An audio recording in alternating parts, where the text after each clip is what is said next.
गौर से सुनिए दोस्तों, क्या आपने कभी खुद से यह सवाल किया है कि अगर आपका मन आपका गुलाम बन जाए तो आप क्या नहीं कर सकते?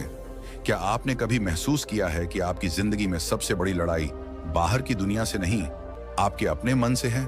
सुबह उठने का मन नहीं करता, कुछ नया सीखने का मन नहीं करता, बुरी आदतें छोड़ने का मन नहीं करता, गुस्सा आ जाता है, मन भटक जाता है, काम का मन नहीं करता, और फिर दिन के अंत में पछतावा होता है कि आज भी खुद से हार गया।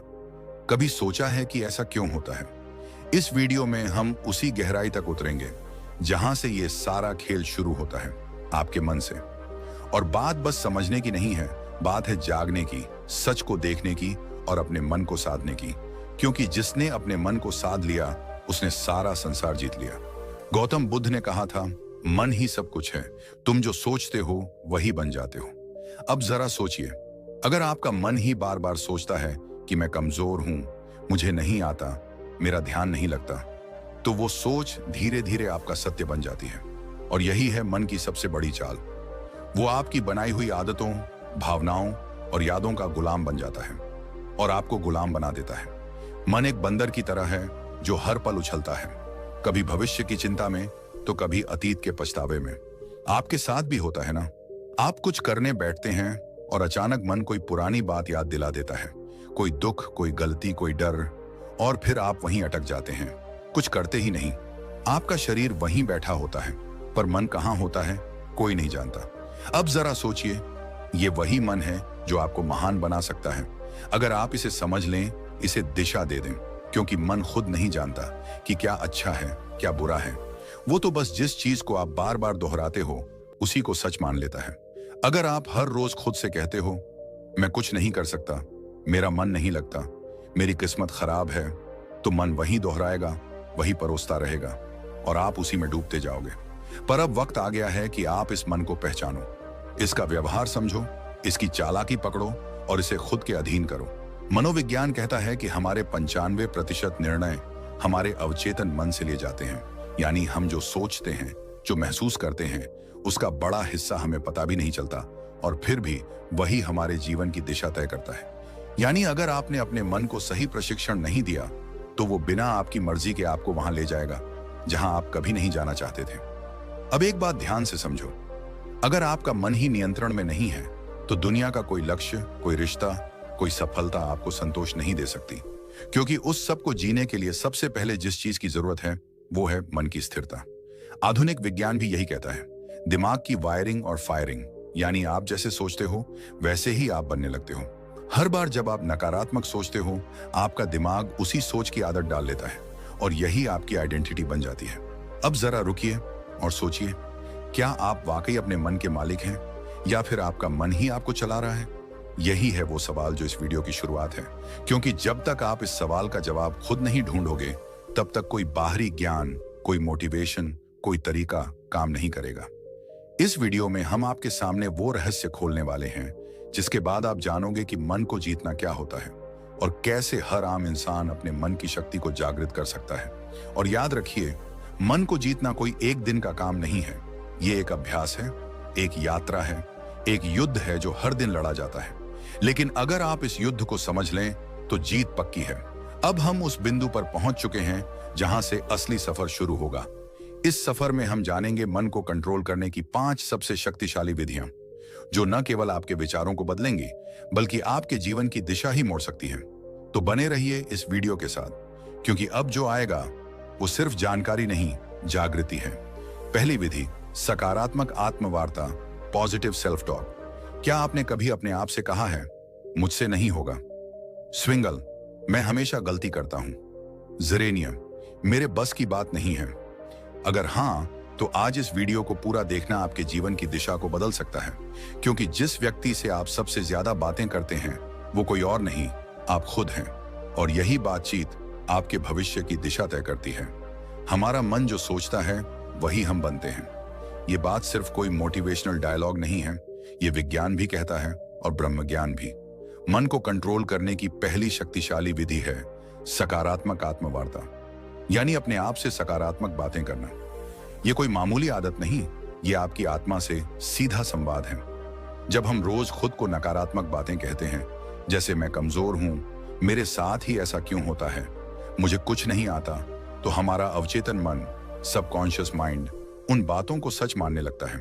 फिर वही बातें हमारी आदत बन जाती हैं, हमारी सोच बन जाती है और धीरे धीरे हमारा भविष्य भी वैसा ही बनने लगता है।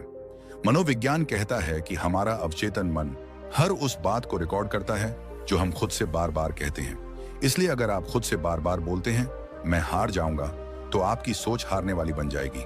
और अगर आप खुद से रोज बोलें मैं कर सकता हूं, मैं सीख सकता हूं, मुझे खुद पर विश्वास है, तो आपका दिमाग उसी दिशा में काम करने लगेगा, सफलता की दिशा में। इस आत्मवार्ता का असर केवल आपके आत्मविश्वास पर ही नहीं पड़ता, बल्कि ये आपके शरीर की ऊर्जा, आपके फैसले और आपकी दृष्टि तक को प्रभावित करता है। गौतम बुद्ध ने कहा था, मन ही सब कुछ है, जैसा तुम सोचते हो वैसे ही बन जाते हो। उनकी ये बात आज के विज्ञान से भी मेल खाती है। पॉजिटिव सेल्फ टॉक हमारे न्यूरॉन्स को नए रास्ते बनाने पर मजबूर करती है। यानी जब आप बार बार खुद से अच्छा बोलते हैं तो आपका दिमाग नई संभावनाओं के लिए खुलने लगता है। अब सवाल उठता है, यह सकारात्मक आत्मवार्ता करनी कैसे है? सबसे पहले हर सुबह उठते ही अपने आप से एक बात जरूर कहिए, मैं आज पहले से बेहतर हूं और हर दिन आगे बढ़ रहा हूं।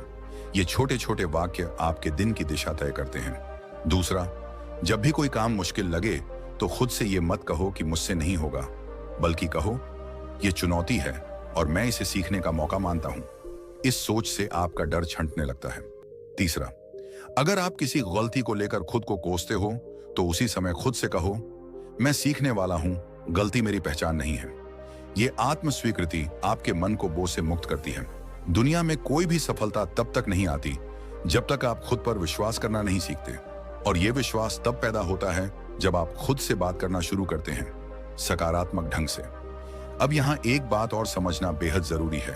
सकारात्मक आत्मवार्ता का मतलब यह नहीं कि आप हर हाल में खुद से झूठ बोलें, बल्कि इसका अर्थ है अपने अंदर की सच्चाई को देखना, समझना और उसे उन्नत दिशा में मोड़ना।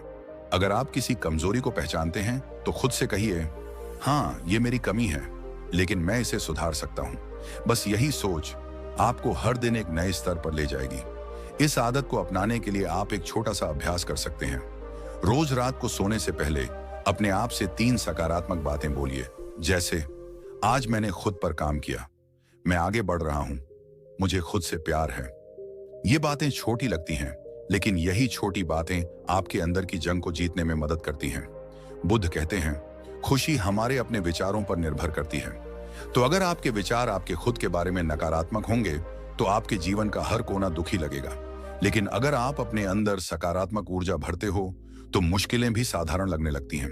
अब ध्यान दीजिए, यह तो सिर्फ पहली विधि थी, मन को नियंत्रित करने की शुरुआत। इस यात्रा में आगे और भी गहराई है, और अब हम प्रवेश करेंगे दूसरी विधि में, जो आपके मन को स्थिरता और गहराई प्रदान करेगी, ताकि आप न केवल सोचें सकारात्मक, बल्कि महसूस करें आत्मिक शक्ति।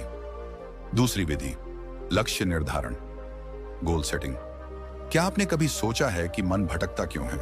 क्यों हम अक्सर एक काम शुरू तो करते हैं लेकिन बीच में ही छोड़ देते हैं? क्यों हमारा मन कभी अतीत की यादों में उलझा रहता है तो कभी भविष्य की चिंता में खोया रहता है? इसके पीछे एक गहरी वजह है, अस्पष्टता।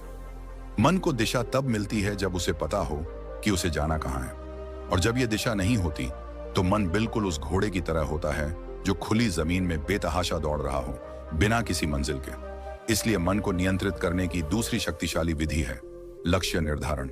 जी हां, स्पष्ट, यथार्थवादी और प्रेरणादायक लक्ष्य। जिस इंसान ने अपने जीवन का उद्देश्य तय कर लिया, उसका मन खुद ब खुद अनुशासित हो जाता है। गौतम बुद्ध ने एक बार कहा था, यदि कोई व्यक्ति एक बाण को निशाने पर चलाता है तो पहले वह जानता है कि निशाना कहां है। उसी प्रकार जीवन को सही दिशा में ले जाने के लिए मनुष्य को पहले अपने लक्ष्य को जानना चाहिए। यह बात सिर्फ बौद्ध दर्शन में नहीं, बल्कि आधुनिक मनोविज्ञान में भी साफ साफ कही जाती है। मनोवैज्ञानिक कहते हैं कि जब आप स्पष्ट लक्ष्य बनाते हैं तो आपका मस्तिष्क एक केंद्र बिंदु ढूंढ लेता है। यह केंद्र बिंदु दिमाग को एक ही दिशा में सोचने, योजना बनाने और मेहनत करने के लिए प्रेरित करता है। जिस तरह से जीपीएस लोकेशन डाले बिना रास्ता नहीं दिखाता, उसी तरह लक्ष्य के बिना आपका मन आपको कहीं नहीं ले जाएगा, या फिर किसी ऐसी जगह पहुंचा देगा जहां आप कभी जाना ही नहीं चाहते थे। यहां पर एक महत्वपूर्ण तथ्य आता है, रेटिकुलर एक्टिवेटिंग सिस्टम, RAS, ये हमारे मस्तिष्क का एक खास सिस्टम होता है जो हमें सिर्फ उन्हीं चीजों पर ध्यान देने देता है जो हमारे लक्ष्य से जुड़ी होती हैं। उदाहरण के लिए, अगर आप सोचते हैं कि मुझे एक लेखक बनना है, तो अचानक आपको किताबें, लेखन से जुड़ी जानकारी और अवसर खुद ही दिखने लगते हैं। ये कोई जादू नहीं है, ये आपका लक्ष्य और दिमाग का आपसी तालमेल है। अब सवाल ये है, लक्ष्य कैसा होना चाहिए? कई बार लोग बहुत बड़े बड़े लक्ष्य बना लेते हैं, लेकिन वो इतने धुंधले और अनियोजित होते हैं कि दिमाग उन्हें समझ ही नहीं पाता। इसलिए पहला कदम है अपने लक्ष्य को स्पष्ट और यथार्थवादी बनाना। उदाहरण के लिए, अगर आप कहते हैं मुझे सफल बनना है, तो यह बहुत ही धुंधला लक्ष्य है। लेकिन अगर आप कहते हैं मुझे अगले 6 महीनों में एक किताब लिखनी है, या मुझे 1 साल में एक छोटा बिजनेस शुरू करना है, तो आपका दिमाग उस लक्ष्य को पकड़ पाता है। यहाँ एक और बात समझना जरूरी है, लक्ष्य केवल मस्तिष्क को दिशा ही नहीं देता, बल्कि भावनात्मक ऊर्जा भी प्रदान करता है। जब हम एक लक्ष्य बनाते हैं और उसे पाने की कल्पना करते हैं, तो हमारे दिमाग में डोपामिन नामक रसायन रिलीज होता है। यह रसायन हमें खुशी, प्रेरणा और एक सकारात्मक ऊर्जा देता है। यानी लक्ष्य केवल मन को रोकता नहीं, बल्कि उसे चलने की सही प्रेरणा भी देता है। अब एक और सवाल उठता है, क्या एक लक्ष्य ही काफी है? तो इसका उत्तर है नहीं। लक्ष्य का विभाजन होना चाहिए, दीर्घकालिक लॉन्ग टर्म, मध्यकालिक मिड टर्म और लघुकालिक शॉर्ट टर्म। क्योंकि जब हम एक बहुत दूर का लक्ष्य बनाते हैं और उसके बीच कोई पड़ाव नहीं रखते, तो हमारा मन थक जाता है और कहता है अभी तो बहुत दूर है, फिर कभी शुरू करेंगे। इसलिए छोटे छोटे पड़ाव होना जरूरी है, ताकि मन को हर पड़ाव पर एक संतुष्टि और प्रगति की भावना मिलती रहे। आप जब एक लक्ष्य तय करते हैं और उस पर काम करना शुरू करते हैं, तो आपका मन विकर्षणों को खुद ही ठुकराने लगता है। जैसे ही आपका ध्यान भटकता है, दिमाग आपको याद दिलाता है हमारा लक्ष्य अभी अधूरा है, और यहीं से शुरू होता है मन पर नियंत्रण। अब सोचिए, एक मन जिसने खुद को एक दिशा में बांध लिया है, वो कितनी शक्ति उत्पन्न कर सकता है। आपने देखा होगा, जब आप किसी जरूरी काम में पूरे मन से लगे होते हैं, तो आपको भूख, प्यास, थकावट कुछ भी महसूस नहीं होता। क्यों? क्योंकि लक्ष्य ने आपके मन को पूर्ण रूप से फोकस्ड कर दिया है। यही शक्ति अगर हर दिन की आदत बन जाए, तो आपका जीवन वो रूप ले सकता है जिसकी कल्पना आपने कभी सिर्फ सपनों में की थी। आज के समय में सबसे बड़ी बीमारी क्या है? ओवर थिंकिंग, एंग्जाइटी, डिस्ट्रैक्शन, और इन सब का इलाज है लक्ष्य। लक्ष्य तय कर लीजिए और फिर देखिए आपका मन कैसे स्वतः अनुशासित होने लगता है। वो हर चीज जो आपका समय बर्बाद कर रही है, वो बेकार लगने लगेगी। मन बार बार आपको खींचकर आपके लक्ष्य की तरफ ले जाएगा। ये कोई चमत्कार नहीं, ये मन की दिशा बदलने की तकनीक है।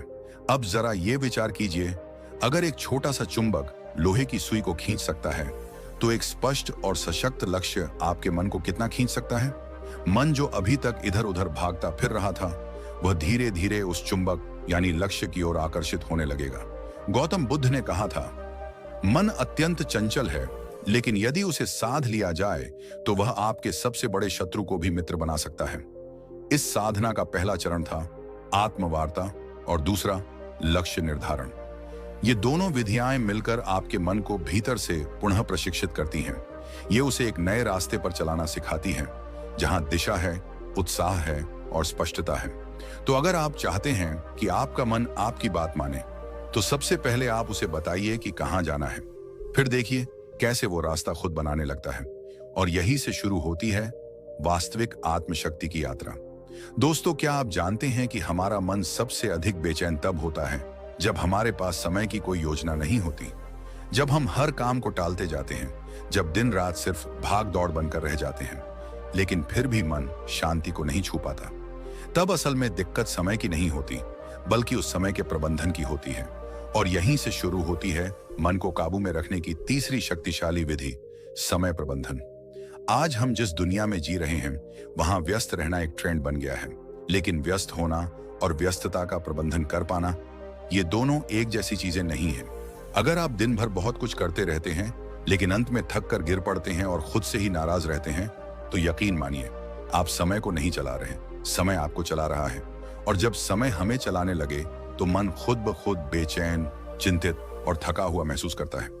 हमारा मस्तिष्क तब सबसे अच्छा काम करता है जब वह जानता है कि अगला कदम क्या है। मन को दिशा चाहिए, स्पष्टता चाहिए और वह स्पष्टता आती है अच्छे समय प्रबंधन से। जब आप हर काम के लिए एक उचित समय निर्धारित कर देते हैं, जब आप जानते हैं कि किस काम को कब करना है, तो आपका मन खुद ब खुद शांत रहता है, क्योंकि उसे पता है अब कुछ भी अनियंत्रित नहीं है। समय प्रबंधन केवल घड़ी की सुइयों को देखने का नाम नहीं है। यह एक विज्ञान है, एक कला है और साथ ही एक साधना है। अगर आपने इसे साध लिया तो आप केवल अपने दिन को नहीं, अपने जीवन को, अपने भाग्य को और अपने मन को भी साध लेंगे। आधुनिक मनोविज्ञान कहता है कि जब हम अपने दिन की योजना बनाते हैं और उसे फॉलो करते हैं, तो हमारा ब्रेन डोपामिन नामक एक रसायन छोड़ता है जो हमें संतुष्टि और ऊर्जा का एहसास कराता है। यह वही रसायन है जो तब निकलता है जब हम कोई उपलब्धि प्राप्त करते हैं। यानी यदि आप हर सुबह अपनी दिनचर्या तय कर लेते हैं और दिन के अंत में उस पर टिके रहते हैं, तो आपका मस्तिष्क आपको एक सफल व्यक्ति की अनुभूति देता है, जिससे आत्मविश्वास बढ़ता है, चिंता घटती है और मन शांत होता है। अब बात करें ब्रह्म ज्ञान की, तो हमारे प्राचीन ग्रंथों में भी समय को सबसे बड़ा गुरु माना गया है। वेदों में कहा गया है, कालो ही परमम बलम, अर्थात समय ही सबसे बड़ी शक्ति है। जो इस शक्ति के साथ चलना सीख लेता है, उसके लिए कोई भी लक्ष्य असंभव नहीं रह जाता। गौतम बुद्ध भी समय के महत्व को भली भांति समझते थे। उन्होंने एक जगह कहा था, जो व्यक्ति एक क्षण को भी व्यर्थ नहीं जाने देता, वह जीवन को पूर्णता के साथ जीता है। बुद्ध के अनुसार जीवन की सच्ची शांति तभी संभव है जब हम हर क्षण में जागरूक रहें, हर पल का उपयोग करें। उन्होंने एक और अद्भुत बात कही थी, भविष्य की चिंता मत करो, भूतकाल के पछतावे में मत रहो, वर्तमान क्षण में जियो, क्योंकि यहीं पर जीवन है। समय प्रबंधन हमें वर्तमान में केंद्रित रहने की कला सिखाता है। जब हम अपने कार्यों को समयबद्ध करते हैं, तो हम अपने मन को अनावश्यक विचारों और चिंता से बचाते हैं। इससे मन न तो अतीत की गलियों में भटकता है, न भविष्य की अनिश्चितता में उलझता है। वह ठहरता है, जागता है और नियंत्रण में आता है। आधुनिक समय में अगर कोई व्यक्ति कहता है, मेरे पास समय नहीं है, तो असल में वह कह रहा है, मेरे पास प्राथमिकता तय करने की कला नहीं है। क्योंकि सच ये है कि हम सबके पास एक ही दिन के 24 घंटे हैं। अंतर केवल इस बात में है कि कोई उन्हें कैसे उपयोग करता है। कोई उस समय से अपने सपनों का महल बना लेता है, तो कोई उसी समय को टालमटोल और आलस्य में गंवा देता है। एक और मनोवैज्ञानिक शोध ये बताता है कि जब कोई व्यक्ति अपने कामों को प्रॉपर टाइम फ्रेम में बांट देता है, तो उसकी निर्णय लेने की शक्ति और आत्मनियंत्रण सेल्फ कंट्रोल में 35% तक की वृद्धि देखी जाती है। यानी समय की सही योजना न केवल काम में सहायता करती है, बल्कि मनोबल और मानसिक स्थिरता को भी बढ़ाती है। अब सोचिए, अगर हर सुबह उठकर आप केवल इतना जान लें कि आज का दिन आपके हाथ में है और आपको इसे इस प्रकार जीना है कि शाम तक आपका मन थक कर नहीं, बल्कि तृप्त होकर सोए, तो कितना बदल जाएगा आपका जीवन। आप स्वयं अनुभव करेंगे कि मन अब उतना बेकाबू नहीं है, विचारों का शोर कम हो रहा है और एक गहरी स्पष्टता जन्म ले रही है। समय का सही प्रबंधन एक तरह से अपने आप से किया गया सबसे सुंदर वादा है कि मैं अपने जीवन को अनमोल मानता हूं और इसे यूं ही व्यर्थ नहीं जाने दूंगा। और जब यह भाव मन में दृढ़ हो जाता है, तब मन भी उसी अनुरूप काम करता है, वह आपके नियंत्रण में आने लगता है। तो यदि आप अपने मन को नियंत्रित करना चाहते हैं, शांत और स्थिर बनाना चाहते हैं, तो अपनी दिनचर्या को पुनः रचिए, हर घंटे का हिसाब रखिए और सबसे जरूरी, हर पल को पूरी जागरूकता और गहराई से जीने की आदत डालिए। जब मन देखेगा कि आप समय का सम्मान कर रहे हैं, तो वह भी आपको सम्मान देगा। दोस्तों, क्या आप जानते हैं, हम सबके भीतर एक ऐसी शक्ति है जो अगर जाग जाए तो न कोई डर टिक सकता है, न कोई चिंता, न कोई भ्रम। लेकिन अफसोस की बात यह है कि आज की भाग दौड़ भरी जिंदगी में हम उस शक्ति से बिल्कुल कट चुके हैं। मन एक भटकती हुई हवा बन गया है, कभी अतीत के पछतावे में उलझा हुआ, तो कभी भविष्य की चिंता में डूबा हुआ। और यही सबसे बड़ा कारण है मानसिक अशांति का, नींद ना आने का, अकेलेपन का और आत्मविश्वास की कमी का। आज हम बात करने जा रहे हैं ध्यान की, यानी मेडिटेशन की। ये सिर्फ कोई साधना नहीं, ये कोई ट्रेंड नहीं, ये कोई वेस्टर्न तकनीक नहीं, बल्कि ये हमारी ही आत्मा का द्वार है, जिससे होकर हम अपने भीतर के सच्चे स्वरूप तक पहुंच सकते हैं। हर दिन कुछ ही मिनट का ध्यान आपके पूरे जीवन की दिशा बदल सकता है। और यह कोई अतिशयोक्ति नहीं है, यह विज्ञान भी मान चुका है और ब्रह्म ज्ञान भी बार बार इसी बात की पुष्टि करता है। जब आप ध्यान करते हैं, तो सबसे पहले जो होता है वो यह कि आपका मन स्थिर होता है। वह मन जो अभी तक बंदर की तरह इधर उधर कूद रहा था, वह शांत हो जाता है। और जब मन शांत होता है, तभी तो आप अपने विचारों को स्पष्ट देख सकते हैं। ये क्लैरिटी ऑफ थॉट्स ही आपकी हर समस्या का हल है, क्योंकि समस्या से ज्यादा परेशान करने वाला तो भ्रम होता है, और भ्रम तब टूटता है जब विचारों में स्पष्टता आती है। आज मनोवैज्ञानिक भी कहते हैं कि जब कोई व्यक्ति रोज 10 से 15 मिनट ध्यान करता है तो उसका एमिगडाला, जो हमारे मस्तिष्क का वह हिस्सा है जो डर और चिंता को नियंत्रित करता है, वो छोटा होने लगता है, और इससे व्यक्ति का इमोशनल रिस्पॉन्स सुधरने लगता है। मतलब यह कि जो बात पहले आपको बहुत जल्दी गुस्सा दिला देती थी, वही बात अब शायद आपको हंसी में टालने की शक्ति दे दे। जो पहले आपकी नींद छीन लेती थी, वही अब आपको गहरी नींद में डुबा दे। ध्यान कोई दिखावा नहीं है, ये एक आंतरिक प्रक्रिया है, और यह तभी फल देती है जब आप इसे श्रद्धा और नियमितता से करते हैं। जैसे शरीर के लिए व्यायाम जरूरी है, वैसे ही मन के लिए ध्यान एक आवश्यकता है। ये कोई विकल्प नहीं, बल्कि मानसिक स्वच्छता का मूल आधार है। अब जरा एक पल रुकिए और अपने भीतर झांकिए, बिना किसी आवाज के, बिना किसी शब्द के, बस खुद के साथ कुछ पल बिताने की कोशिश कीजिए। क्या आप जानते हैं कि जब आप गहराई से ध्यान में जाते हैं तो आप न सिर्फ अपने विचारों को समझने लगते हैं, बल्कि आप यह भी महसूस करने लगते हैं कि आप वो विचार नहीं हैं। आप तो वो देखने वाला है जो हर विचार को आते जाते देख रहा है। गौतम बुद्ध ने ध्यान को जीवन का मूल बताया। उन्होंने कहा, ध्यान ही एकमात्र रास्ता है जिससे तुम अपने भीतर की आग को बुझा सकते हो। उन्होंने वर्षों तक मौन साधना की, अपने विचारों को परखा, और उसी गहराई से उन्होंने संसार को बताया कि मनुष्य का दुख किसी बाहरी कारण से नहीं होता, बल्कि उसके मन की अस्थिरता ही उसका सबसे बड़ा शत्रु है, और इस शत्रु को हराने का एकमात्र रास्ता ध्यान है। बुद्ध के अनुसार ध्यान तुम्हें साक्षी बनाता है, और जब तुम साक्षी हो जाते हो, तब तुम अपने डर को भी, अपने क्रोध को भी, अपनी व्यथा को भी बाहर से देख सकते हो। और यही दूरी ही तो है मुक्ति की शुरुआत। आज जितना समय हम बाहरी चीजों पर खर्च कर देते हैं, मोबाइल स्क्रोलिंग, टीवी देखना या बेवजह की बातचीत, अगर उसी में से हम सिर्फ 15 मिनट अपने लिए, अपने मन के लिए दे दें, तो सोचिए हमारा जीवन कितना बदल सकता है। ध्यान करने के लिए किसी विशेष स्थान या किसी विशेष पद्धति की आवश्यकता नहीं। बस शांति हो, एक कोना हो, और हो थोड़ी सी इच्छा खुद को समझने की, खुद से मिलने की। आप चाहे तो आंखें बंद करें, अपनी सांसों पर ध्यान दें, चाहे तो ओम का उच्चारण करें, चाहे तो सिर्फ मौन रहें। तरीका कोई भी हो सकता है, लेकिन परिणाम हमेशा एक ही मिलेगा, शांति, गहराई और भीतर की शक्ति। ध्यान हमें सिखाता है कि शांति बाहर नहीं, भीतर है। ध्यान हमें सिखाता है कि समाधान कोई और नहीं देगा, हमें खुद ही खोजना होगा। ध्यान हमें सिखाता है कि जब तक तुम अपने मन पर नियंत्रण नहीं करते, तब तक कोई भी चीज तुम्हें पूरी तरह संतुष्टि नहीं दे सकती, न दौलत, न रिश्ते, न सफलता। और अंत में एक बात जो सबसे जरूरी है, ध्यान कोई एक बार का प्रयोग नहीं है, यह एक निरंतर यात्रा है। जैसे जैसे आप इस यात्रा में आगे बढ़ेंगे, वैसे वैसे आप खुद को उस रूप में जानने लगेंगे जो आप वास्तव में हैं।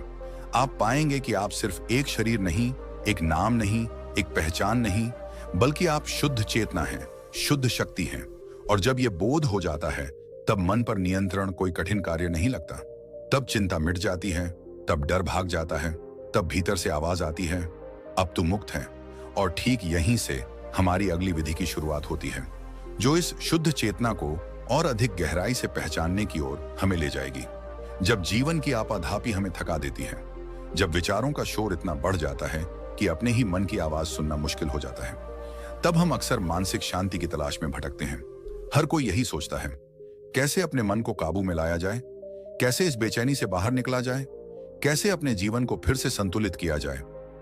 आज हम बात कर रहे हैं उसी खोज के अंतिम पड़ाव की, मन को कंट्रोल करने की 5 शक्तिशाली विधियों में से 5वीं विधि की, जो दिखने में सरल है लेकिन इसके पीछे छुपी है अनंत शक्ति।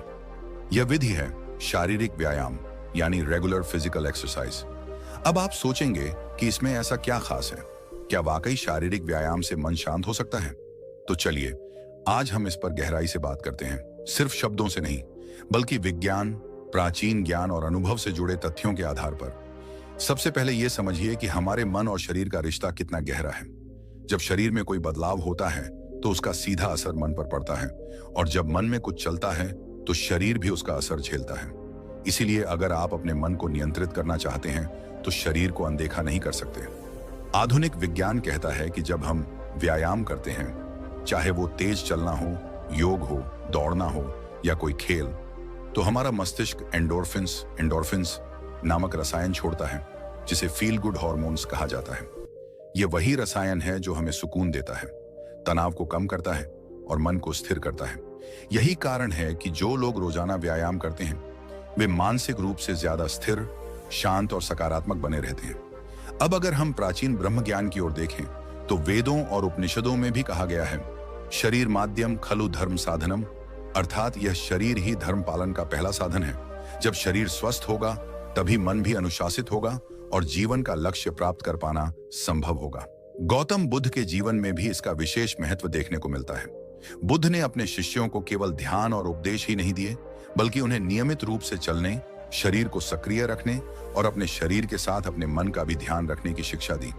जीवन में मध्य मार्ग अपनाओ, ये बुद्ध का सबसे बड़ा संदेश था।